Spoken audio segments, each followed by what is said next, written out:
Hello friends, আসসালামু আলাইকুম। শ্রাবণ আমির আসলে সবাই খুব ভালো আছেন। তো অলরেডি আজকে আমি ঢাকা ব্যাক করছি। গতকালকে ব্যাক করছিলাম ঢাকা।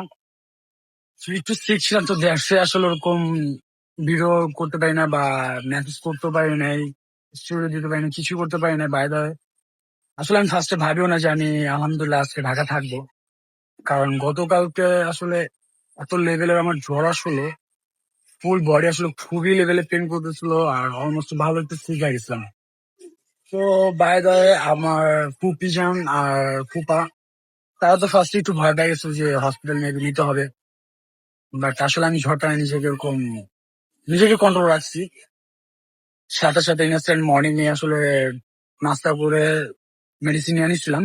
তো অলমোস্ট আলহামদুলিল্লাহ একটু প্রেশার গেছে, প্রায় 14 বালতি দিয়ে পানি দিয়ে গোসল করার পর আসলে অনেক আগে ঘাম ঝরাইছে শরীরের থেকে, কারণ জ্বরের সময় আসলে মেডিসিন খাওয়ার পর ফ্যান অফ করে ভালো একটা প্রেশার গেছিল। যাই হোক, এত ডিটেলস নাই বলি। যাক, শুক্র আলহামদুলিল্লাহ আমি এখন সুস্থ। তো অলমোস্ট সব আমার জন্য দোয়া করবেন, এন্ড আমি যদি রেগুলার কন্টেন্ট তৈরি করতে পারি, অবশ্যই আপডেট তো প্রতিনিয়ত সবকিছু দিব। তো সবাই ভালো থাকেন, সুস্থ থাকেন। ইনশাল্লাহ দেখা হচ্ছে কোনো নেক্সট ভিডিওতে। এন্ড আরেকবার বলতেছি সবাইকে, সবাই দোয়া করবেন। আল্লাহ হাফিজ, আসসালামু আলাইকুম।